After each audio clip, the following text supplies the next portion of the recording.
May I offend you? Hi, welcome to this episode of My Generation with me, Megan Zwirling.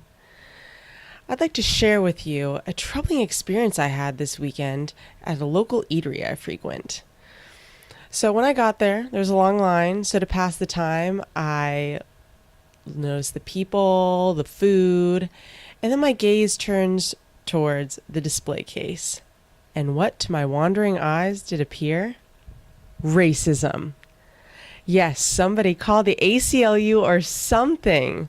They are racially profiling these poor dead fish. I mean, look at this. We have black mussels, yellowtail, Mexican shrimp. After I saw this very unsettling sight, I turned to find someone to share this outrage with. But no one did. So how is it that when we profile the things we eat or the pets we love, profiling phases no one? You hear of a vicious dog attack, and a normal response would be to ask, what type of dog was it? And a lot of the times people will guess that it's a pit bull. Granted, my cousin has had pit bulls and they are just the sweetest things. But it's a completely different scenario when a human attacks another human. God save whoever asks what the perpetrator looks like. You say black, you're racist. Mexican, you're racist. Asian, you will be laughed at. White, you're applauded. On this past Sunday's blog, we talked about political correctness in wrong words. So check that out and give us your comments. Let us know what you think. Check it out at www.bevigilantbefree.blogspot.com. So anyway, after I take my hate-filled racist food home with me to go watch Game 5 of the NBA Finals, my outrage was fueled even further. After the game, when the woman commentator on the floor was speaking with Stephen Curry, she suggested that he should be a color commentator. Did she just say color commentator? Did she just suggest that someone must be a person of color to be a color commentator? This is ridiculous. Okay, disclaimer.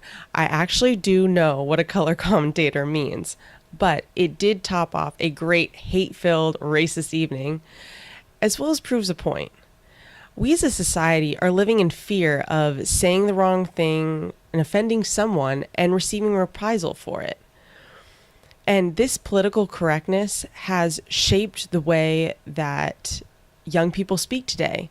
My generation, I have seen through lower, middle, high school, and at the college level, how it has shaped speech pattern. That we start off statements with no offense, but, or I don't mean to offend, but.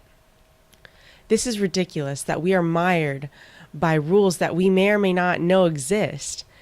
And we're to the point that people just don't bother saying or writing anything because it's more trouble than it's worth. This not only stifles discussion, but it stifles thought, it stifles innovation.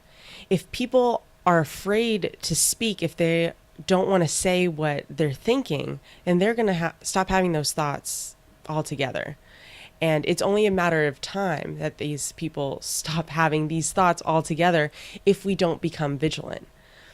I mean, if people are afraid to speak, how are we supposed to innovate? How are we supposed to progress as a society if new ideas cannot be brought to the forefront?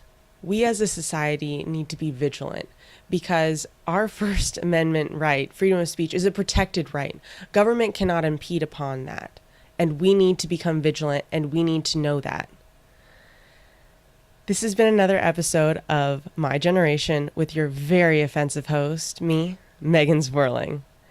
Be sure to visit our website, www.usvigilance.com, to connect with us on Facebook, Twitter, and buy our book, Vigilance, The Price of Liberty, as well as check out that blog I was telling you about earlier, www.bevigilantbefree.blogspot.com. Give us your comments.